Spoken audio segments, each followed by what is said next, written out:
This show's brought to you by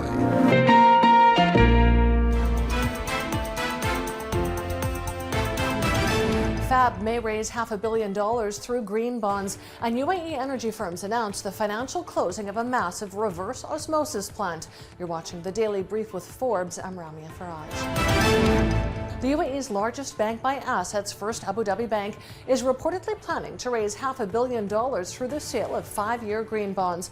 The initial guidance for the bond issue was reportedly set at 120 basis points over U.S. Treasuries, but this was tightened to 100 basis points after demand exceeded $1.4 billion. The proceeds will be used to finance renewable energy projects in the UAE.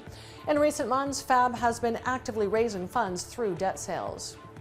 Abu Dhabi National Energy Company TAQA, Emirates Water and Electricity Company EWEC, alongside ENGIE, a leader in low-carbon energy solutions, have announced the successful financial closing of the $620 million low-carbon M2RO Reverse Osmosis desalination project. The project is 78% funded through debt from both UAE and international banks. M2RO will produce 120 million gallons per day of water once fully operational in Q4 2025. TAQA holds a 60% stake and ENGIE has a 40% stake. Iraq's cabinet has approved 3 major energy projects. The first is a $520.2 million solar power plant supervised by Chinese state energy company Power China. It will have a capacity of 750 megawatts.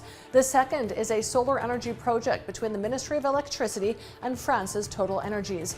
The third project is a $416.9 million marine oil export pipeline with a capacity of 2 million barrels per day. The project will be supervised by Basra Oil Company and Dutch energy company Boskalis.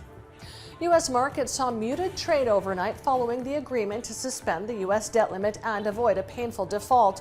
With traders returning after a 3-day weekend, the S&P 500 finished flat. The Dow closed narrowly negative, and the Nasdaq ended modestly higher. Benchmark oil prices, meanwhile, also fell more than 4% as traders await news on the U.S. public finances and digest conflicting messages from OPEC Plus members about new output cuts. China's manufacturing activity shrank in May for the second successive month, the latest sign that its economic recovery is losing steam. Official data shows China's manufacturing PMI fell to 48.8 this month, below the 50-point mark that separates expansion and contraction. It follows an unexpected fall to 49.2 in April, which reversed 3 consecutive months of growth. Analysts say the drop indicates the economic recovery faces challenges, including a cooling property market and a burgeoning second COVID wave that's weakened domestic demand. Elon Musk has kicked off the second day of his China trip. He's expected to meet various Chinese officials and visit Tesla's Shanghai plant later in this week. Upon his arrival to Beijing yesterday, Musk met with Chinese Foreign Minister Qin Gang. He also had dinner with Zhang Yuqan, chairman of CATL, the Chinese battery giant and key Tesla supplier. Meanwhile, Twitter is now worth 1/3 of the $44 billion Musk paid for it, according to Fidelity. The reduction brings Twitter's implied valuation to about $15 billion, nearly 6 months after Musk purchased it for $44 billion. In March, Musk offered Twitter employees stock awards based on a $20 billion valuation. Musk admitted in April his purchase of Twitter was not financially smart and said it remained to be seen whether the acquisition was a sound financial decision.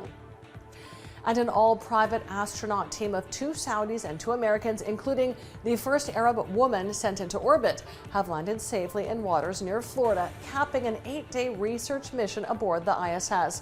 The SpaceX Crew Dragon capsule carrying them parachuted into the Gulf of Mexico after a 12-hour return flight. The splashdown was broadcast by a joint webcast by SpaceX and the company behind the mission, Axiom Space.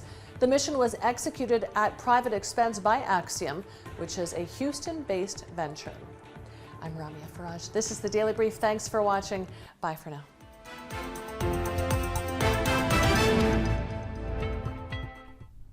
This show's brought to you by